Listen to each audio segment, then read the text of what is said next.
First contacts Echo. The Velaran observation post. Starweaver hung in the void like a suspended crystal, its faceted surfaces reflecting the light of distant stars. Observer Nixis watched the approaching vessel through her sensory matrix, her crystalline form vibrating with a mixture of fascination and apprehension. The ship was unlike anything recorded in the Velaran archives, sleek, dark, and massive, with pulsing lines of energy coursing through its hull like frozen lightning. Energy signatures exceed known parameters. Her second-in-command, Observer Felix, reported, his crystalline structure flickering with uncertainty. The vessel's power output suggests capabilities beyond our current understanding. Nixis had spent 3 centuries monitoring this sector of space, watching countless species rise and fall, their ships passing through like motes in the cosmic wind. But this vessel, this human warship, defied conventional analysis.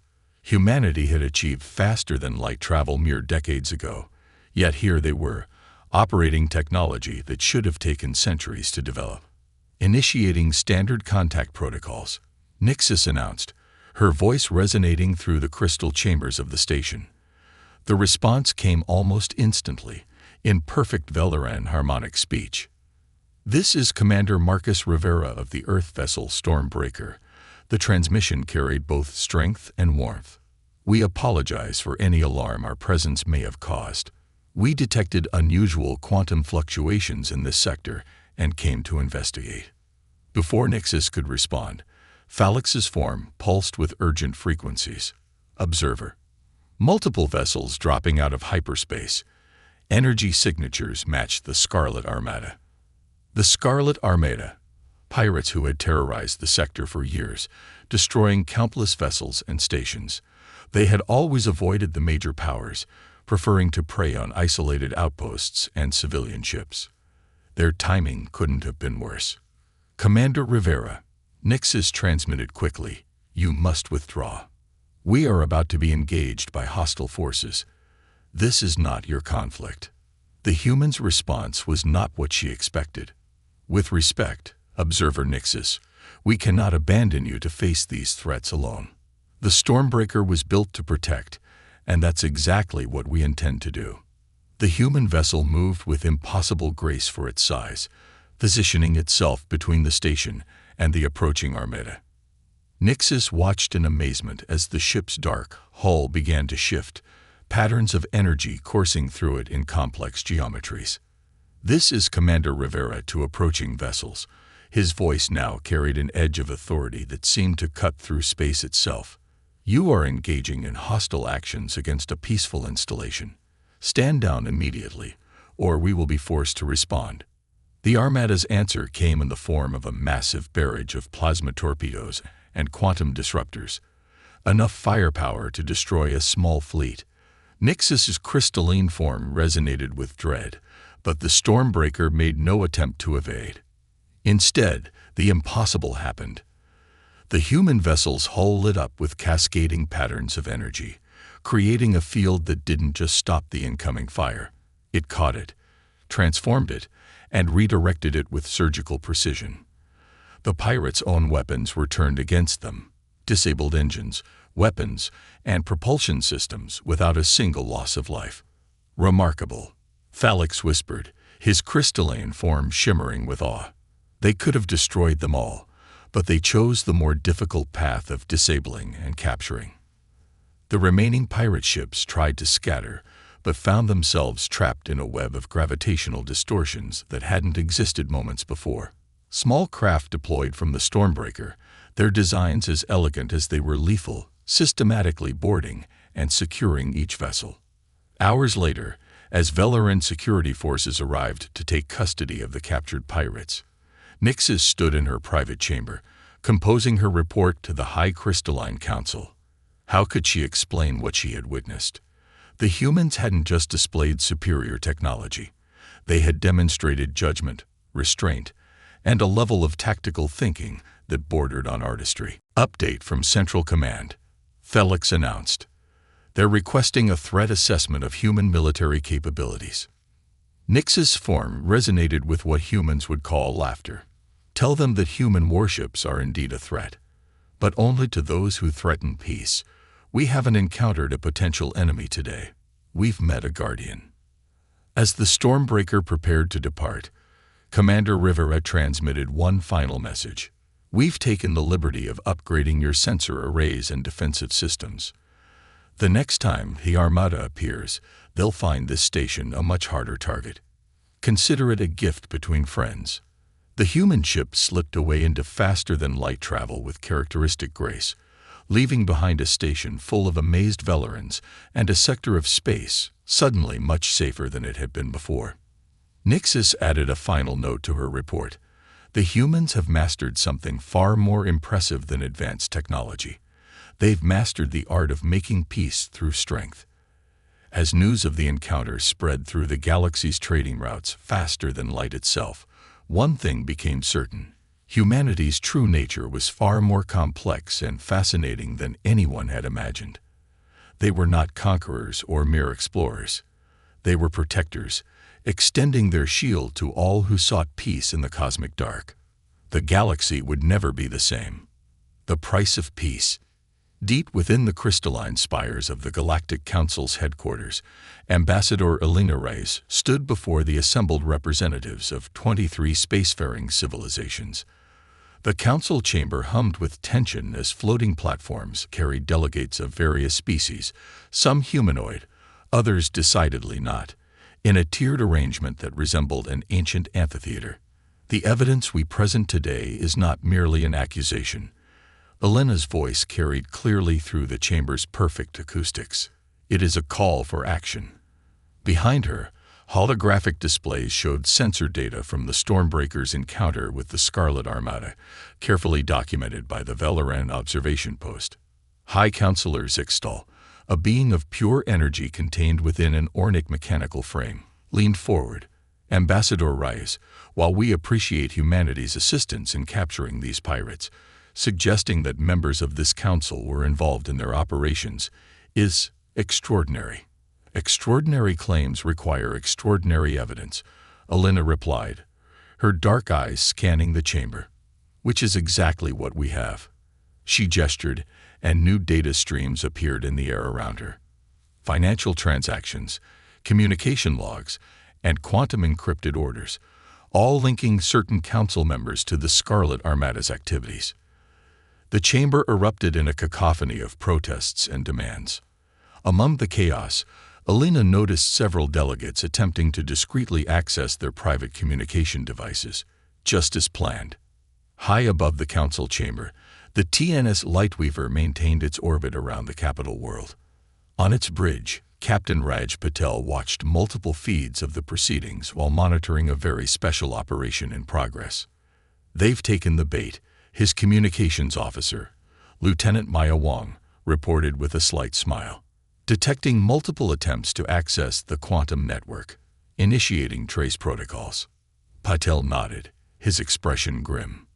The Lightweaver was smaller than the Stormbreaker, designed for stealth and electronic warfare rather than direct confrontation. Today, its capabilities would prove just as decisive as its sister ship's firepower. Back in the council chamber, Elena continued her presentation, carefully watching as hidden algorithms tracked every attempted communication. Each desperate message sent by guilty parties became another strand in an incriminating web. "We understand the gravity of these accusations," Elena's voice cut through the diminishing chaos. "Which is why we've spent the last 3 months gathering evidence. The Scarlet Armada wasn't just a pirate fleet. It was a tool used by certain parties to maintain control over trade routes while providing plausible deniability." The holographic displays shifted, showing a complex network of relationships between supposedly independent pirates and several council members. Financial transactions, encrypted orders, and shipping manifests painted a damning picture. "Impossible," thundered Delegate Kroll of the Mercantile Leagues, his scaled skin flushing dark purple. "These documents could easily be falsified. Humanity seeks to destabilize the Council for its own gain." Elena's reply was cut off by Lieutenant Wong's voice, broadcast clearly through the chamber. "Ambassador, We're detecting multiple ships powering up in the diplomatic docks. Several delegates are attempting to leave the system. The chamber fell silent. Elena allowed herself a small smile. Those ships won't be going anywhere. The Lightweaver has already isolated their quantum drives. But thank you for confirming your involvement, Delegate Kroll. Your attempted escape matches perfectly with the evidence linking you to the Armada's operations. High Counselor Zixtal's energy form pulsed with what might have been approval. Security forces are already moving to secure the indicated delegates and their staffs. Ambassador Reyes, humanity's assistance in uncovering this conspiracy is appreciated. However, this revelation will destabilize several major trade routes and economic partnerships. We anticipated that, Elena replied, which is why we've prepared a comprehensive transition plan. New data appeared in the chamber: patrol routes, security protocols, and economic adjustments. Human ships stand ready to help maintain stability while new arrangements are made. We're not here to destroy the existing order, High Counselor. We're here to help fix it. The next several hours passed in a blur of accusations, confessions, and negotiations. When the dust settled, 7 council members were in custody, along with dozens of their confederates. More importantly, the foundation had been laid for a new, more transparent system of trade regulation. Later, in her private chambers, Elena received a secure transmission from Captain Patel. Quite a performance, Ambassador. The quantum trace protocols worked perfectly. We caught every single one of their emergency messages to their co-conspirators.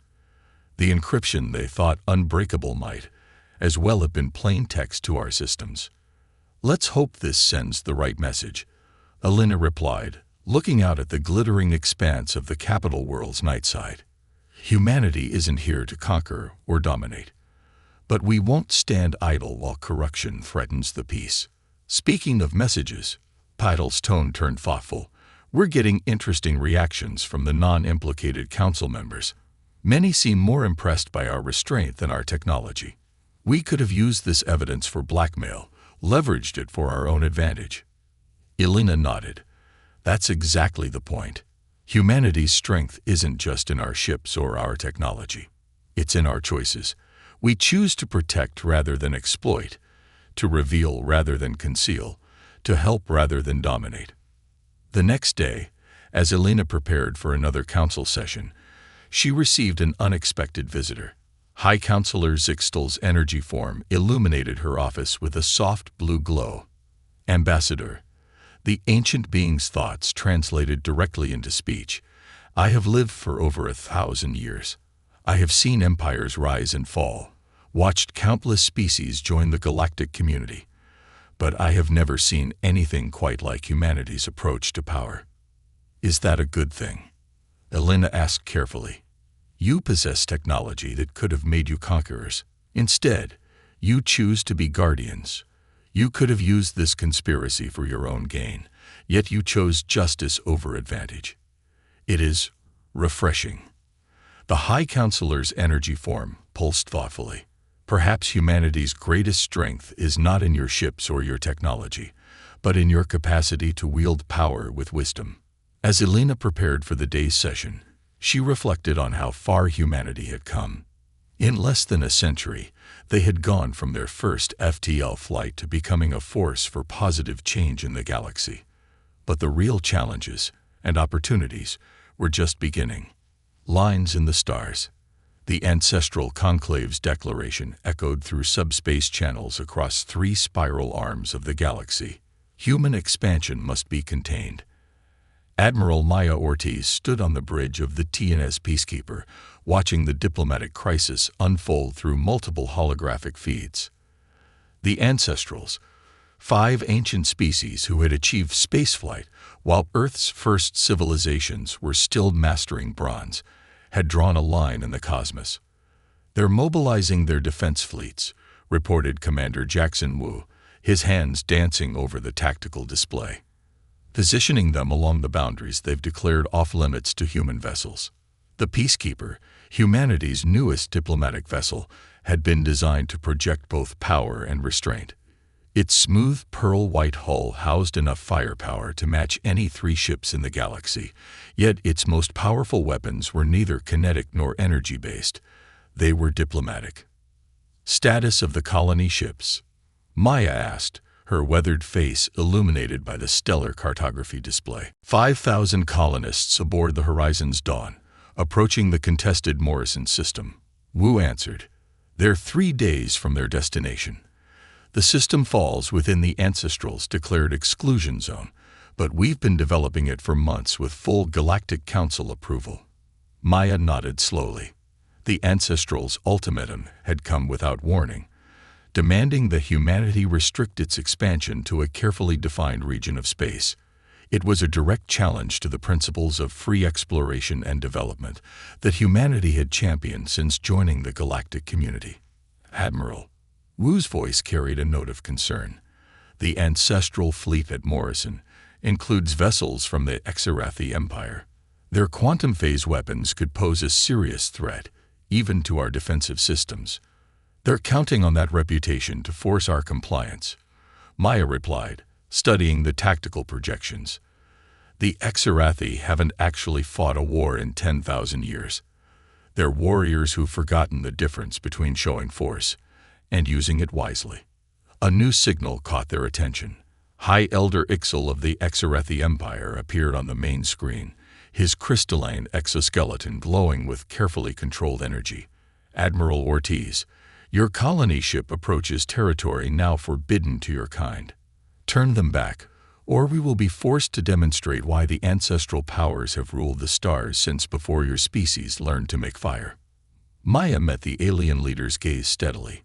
"High Elder, we acknowledge your concerns about human expansion. We're ready to discuss them in detail at a diplomatic summit. But the Morrison Colony Project was approved months ago. Those 5,000 civilians have already left everything behind to build a new life. Your council approvals mean nothing," Ixal declared. "The Ancestrals have spoken. These regions of space are not for your kind. We will not allow humanity's unchecked growth to disturb the balance of power that has kept peace for millennia." "Interesting choice of words," Maya responded, her voice taking on a teacher's tone. "You speak of balance, yet you attempt to impose your will through force. You speak of peace, yet you threaten civilians. That's not balance, that's bullying. And humanity's history with bullies is instructive." The Exarathi leader's crystalline form flashed with anger. "You dare lecture me? The Exarathi mastered quantum physics before your ancestors invented the wheel. And yet," Maya replied calmly, "in all that time, you never learned the most important lesson about power. True strength lies not in having it, but in knowing when not to use it." At that moment, Commander Wu's console lit up with urgent signals. "Admiral, multiple ships dropping out of quantum space. It's the Velaran fleet." The crystalline ships of the Velaran Collective emerged from quantum space in perfect formation, their faceted hulls refracting starlight like cosmic jewels. They took position alongside the Peacekeeper, a clear statement of support. "The Velarans stand with humanity." Observer Nix's familiar harmonic voice transmitted on all frequencies. "We have witnessed their wisdom, their restraint, and their commitment to protecting others. The ancestral conclave does not speak for all." More signals appeared on the tactical display.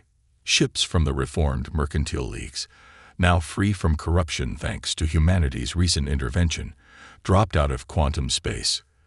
They were followed by vessels from a dozen other species, many of whom had benefited from human protection or assistance in recent months.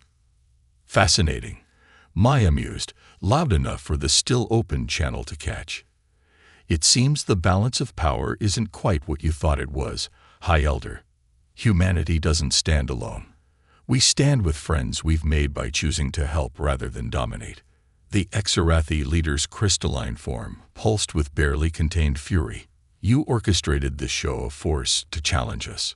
"No," Maya corrected him. "These allies came of their own accord, because they've seen how humanity uses its power.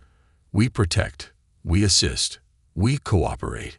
We don't draw lines in the stars and demand others obey them." She paused, allowing her words to sink in.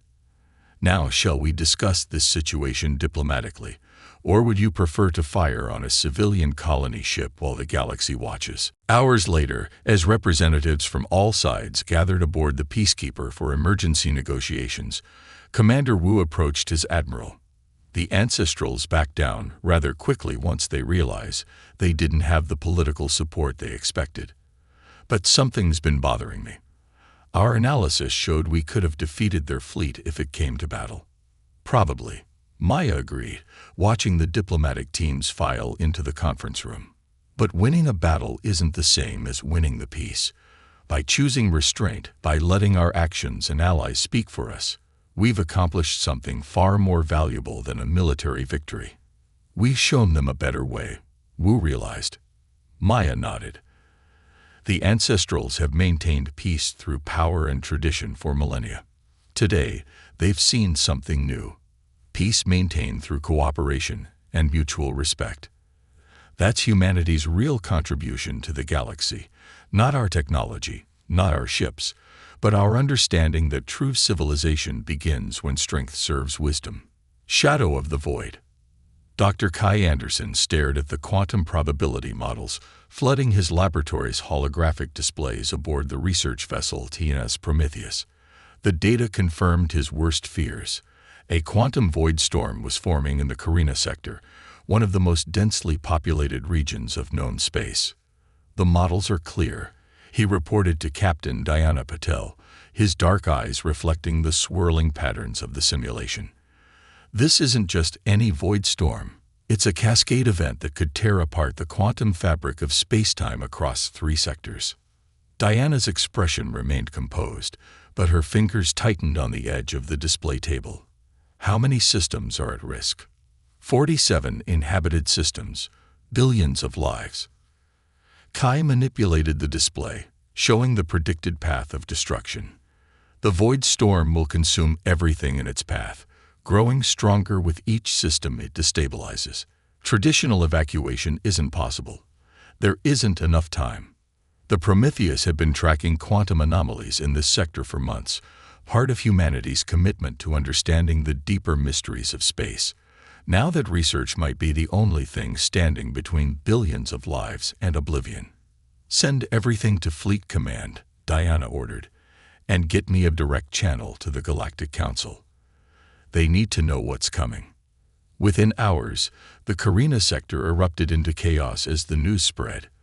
The void storm's leading edge had already begun to manifest, its purple-black tendrils visible to the naked eye as it twisted the very fabric of space.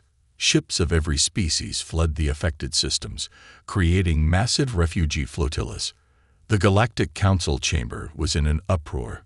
High Counselor Zixtal's energy form pulsed erratically as they processed the human scientists' data. The models are irrefutable. Traditional defensive measures will be useless against a quantum cascade of this magnitude. Ambassador Elena Rice stood calmly before the Council. We have a solution, but it will require unprecedented cooperation between all spacefaring species. The chamber fell silent as Elena presented humanity's plan. The Prometheus had developed a theoretical framework for containing quantum void storms, but the energy requirements were staggering. It would take a coordinated effort from every major civilization's fleet to generate the necessary power. You want us to entrust our ships to human control systems?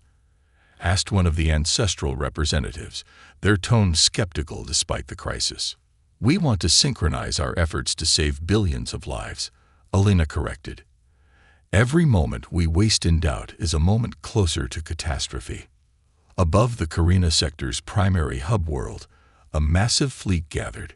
Ships from 24 species formed precise formations under the coordination of the TNS Prometheus. Human quantum computers worked to synchronize the diverse energy systems of the assembled vessels. Energy synchronization at 82%, Kai reported, his fingers dancing across multiple interfaces. We need at least 95% to generate a stable containment field. Captain Patel watched as more ships joined the formation. Velar and Crystal ships, Exerethi battlecruisers, even vessels from species that had been hostile to humanity just months before. In the face of extinction, old rivalries meant nothing. "The Void Storm's gravity well is affecting our alignment," called out Lieutenant Jessica Chen from her station. "Compensating with quantum anchors, but we're losing efficiency." Kai studied the readings with growing concern. "The containment equations aren't balancing. We need more power at the focal point, but any ship that close to the storm's edge would be torn apart." Diana's expression hardened with resolve. "The Prometheus was built for this kind of research. Our quantum shielding is the strongest in the fleet. We'll take the focal position."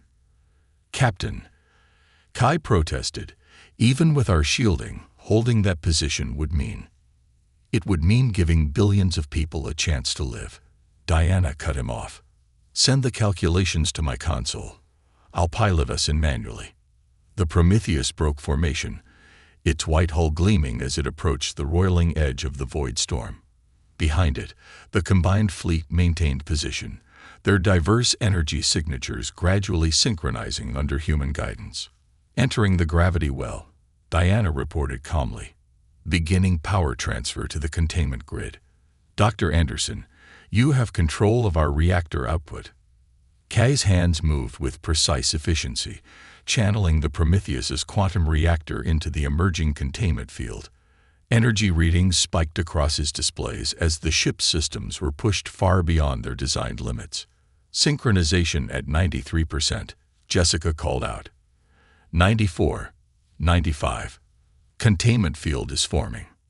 Through the bridge viewports, they could see the void storm's advance slowing as the combined energy of the fleet created a massive quantum barrier. The Prometheus shuddered as it held the focal point, its hull creaking under forces it was never meant to withstand. "Structural integrity failing," Jessica reported. "Hull breaches on decks 3 through 7. Quantum shielding at 12% and falling. Hold position."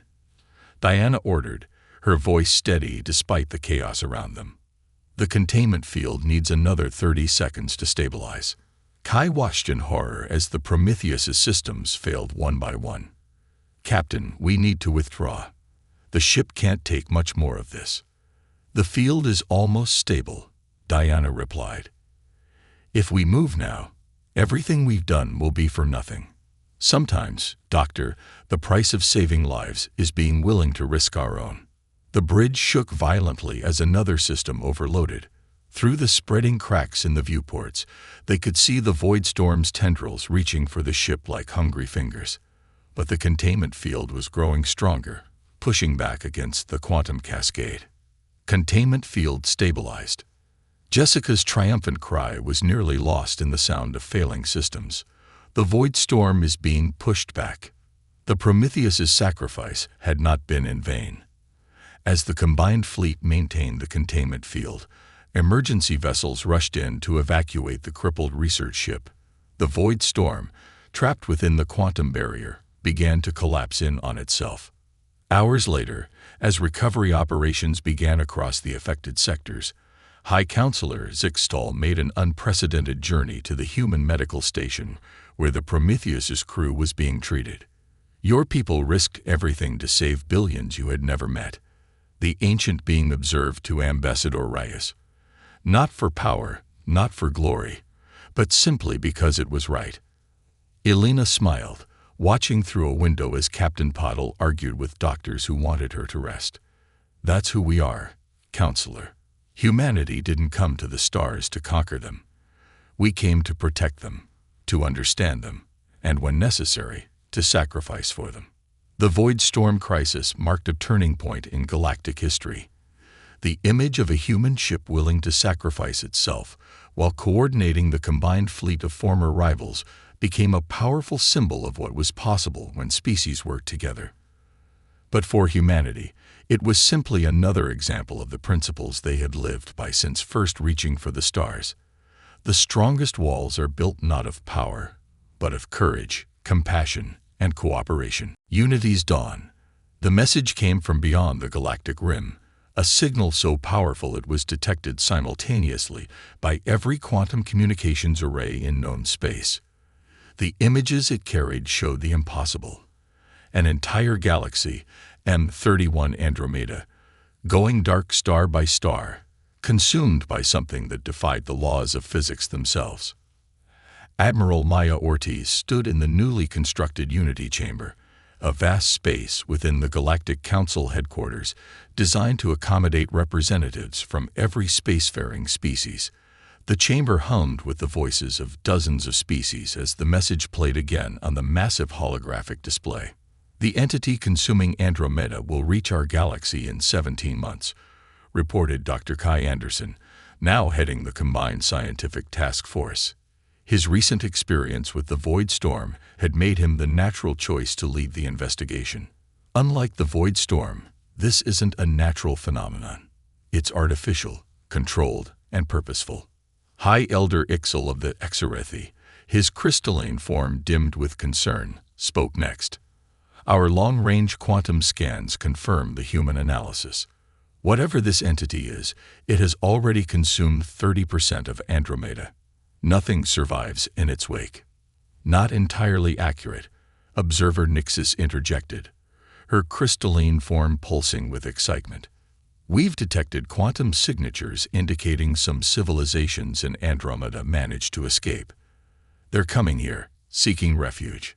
The chamber erupted in overlapping voices as the implications sank in. An extragalactic threat, refugees from another galaxy, and only 17 months to prepare. The panic was palpable until Admiral Ortiz's voice cut through the chaos.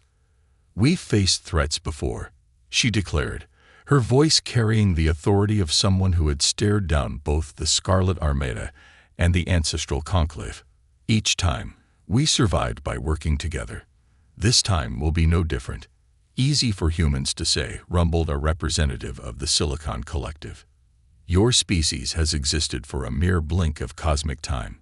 What do you know of facing extinction? We know that facing it alone guarantees failure. Ambassador Elena Reyes stepped forward, her diplomatic skills honed by years of crisis management.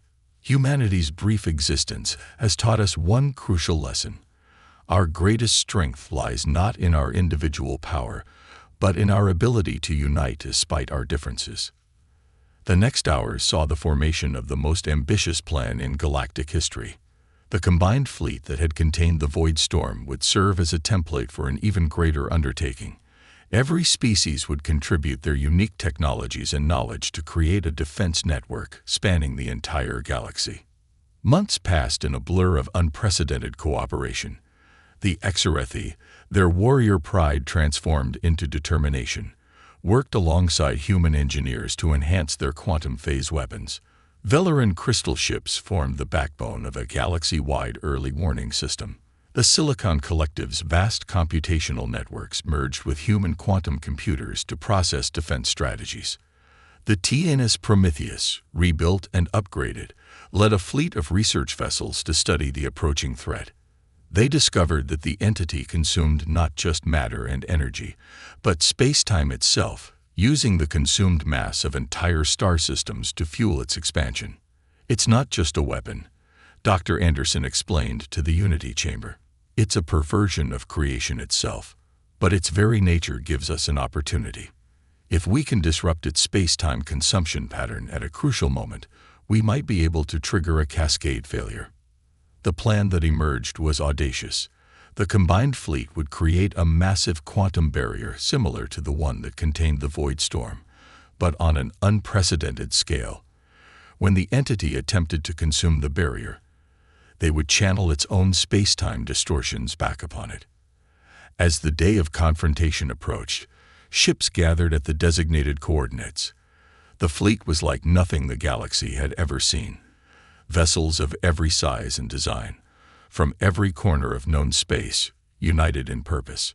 The Andromeda refugees, their ships still bearing the scars of their desperate escape, took position alongside their new allies. Admiral Ortiz stood on the bridge of the Peacekeeper, now serving as the fleet's command ship.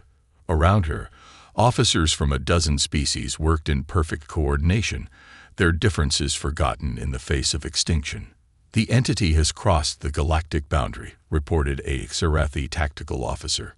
Quantum barrier formation beginning. All ships, synchronize your power systems. Dr. Anderson's voice carried across the fleet-wide channel. Remember the void storm. We contain it.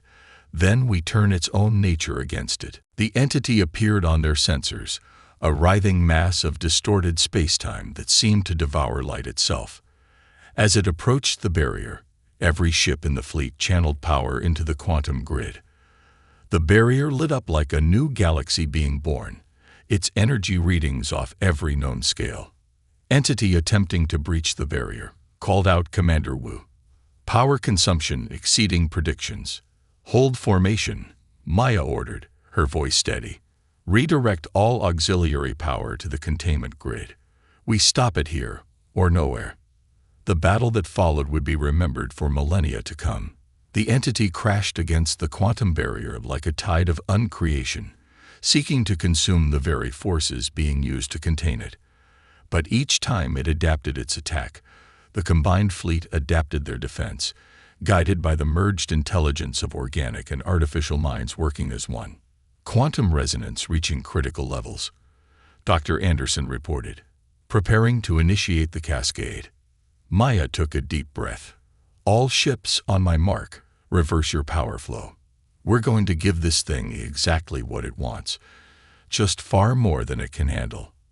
The coordinated maneuver was executed with perfect precision. As the entity surged forward to consume the barrier's energy, every ship in the fleet reversed their quantum fields simultaneously. The entity's own space-time distortions were reflected back upon it, multiplied by the combined power of the fleet. The result was spectacular. The entity's form began to collapse in on itself, its attempt to consume the barrier's energy becoming the instrument of its own destruction. The void it had created began to fill with new space-time, the natural order reasserting itself. In the aftermath, as celebrations erupted across the galaxy, the Unity Chamber convened once more. High Counselor Zixtal addressed the assembled representatives. Today marks more than just survival. We have witnessed the birth of true galactic civilization, not one ruled by ancient powers or divided by old feuds, but united in purpose and strength. Ambassador Reyes smiled as she looked around the chamber. Humanity didn't come to the stars to rule them, she said. We came to learn, to grow, and to help forge a community among the stars. Today proves what we've always believed, that the greatest adventures, the greatest achievements, come not from standing alone, but from standing together. As ships from the combined fleet began their journeys home, they carried with them more than just victory. They carried the knowledge that in the face of extinction, they had chosen unity over division, cooperation over conflict, hope over fear. The galaxy would never be the same. It would be better. And high above the galactic plane, where the battle had been fought, a new nebula was forming from the remnants of the entity's destruction. Future generations would call it the Unity Nebula, a permanent reminder that when the darkness came, all the peoples of the galaxy had stood as one and prevailed.